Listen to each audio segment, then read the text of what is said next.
First of all, it's a great honor to be here. Thank you for your leadership on this issue. I think your legislation is exactly the kind of thing that we need to bring a more innovative, collaborative, kind of out-of-the-box approach to this. I'm a little humbled to be on this panel with a world champion, a 7-time world champion.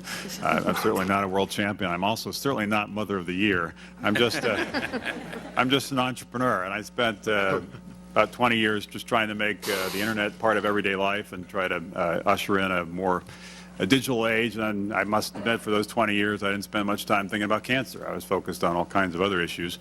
But I got a call at midnight 7 years ago from my brother, who had a diagnosis of a brain tumor, and a week later was told he probably only had about 6 months to live. And we asked as a family, what causes this kind of tumor, and the answer was nobody really knows. And asked what the treatment options were, and people said, well, there really aren't any that have been particularly effective, and asked what the prognosis was, and as I said, it was sort of a death sentence. And he said, and we said, that's just not good enough. We need to.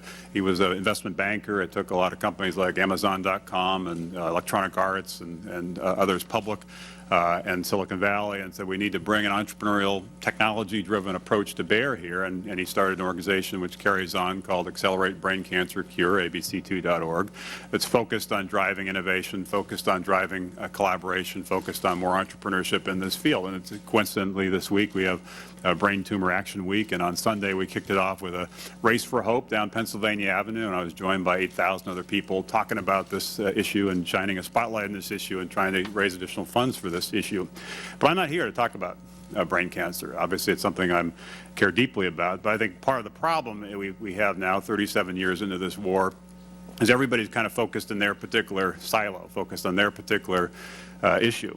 And what seems to be lacking, which is what I think your legislation is trying to address, is more of a strategic framework, taking a step back and instead of looking at this as a series of little pieces of the puzzle, integrating that puzzle in a more comprehensive kind of strategic kind of framework. And that's really what I think is desperately needed. Coming at this relatively fresh, bringing a sort of an entrepreneurial approach and certainly understanding technology and seeing how the Internet developed over the past few decades. It feels like that's what we need in this space, and the kind of leadership that Congress took with the Internet in terms of some of the funding of DARPA and the flexibility it gave DARPA because of desire to invest in this issue in the broadest possible context with the greatest level of flexibility because our national security was at risk, or when we set out with NASA to put a man on the moon, we said we need to do this quickly. We don't want to put a lot of restrictions on the groups focusing on. We want to give them maximum flexibility and encourage them to think out of the box. And indeed, those investments led to a lot of other spin-off benefits in terms of our economy with satellite technology and Internet companies and so forth. So I think there are some long-term benefits that go well beyond this. But it strikes me that it's exactly the right time to recognize that this war on cancer is not working at least the way we hoped it would. It requires a fresh approach. It's a little bit like your personal computer when it's slowed down and not working so well.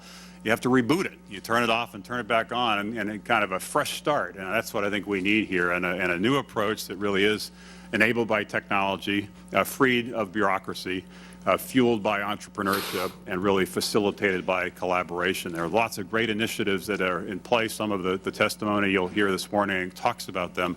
I would just urge you to focus on this strategic framework, less on these particular issues and more on the broader context. Think of it more as an opportunity to build a platform for innovation, and particularly whatever you end up ultimately deciding in terms of how much of the national resources should be put against this effort, make sure a significant portion is really set aside for strategic initiatives, not focused on any one of these specific issues, but these broader issues such as what's happening with the Cancer Genome Atlas, or the bioinformatics network, sort of an internet for cancer research, or a biomarker database, broad efforts that really apply to all cancers, and over time I think can apply more broadly to healthcare as well. Because the other thing I've noticed as I've learned more about this, even though we call it a healthcare system, it really isn't a system at all.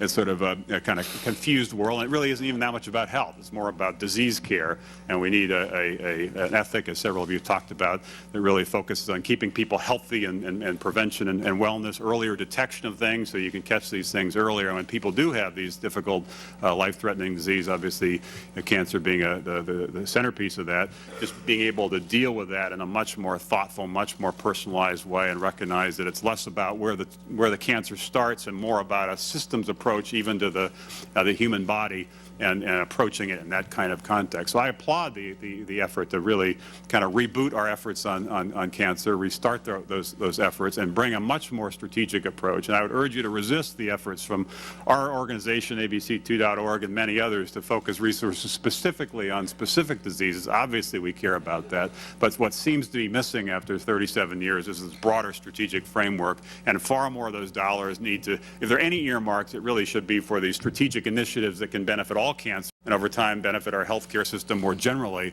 as opposed to the parochial interests of any particular organization. Thank you. Thank you, thank you all. Enormously interesting, valuable testimony, all very different and all on target.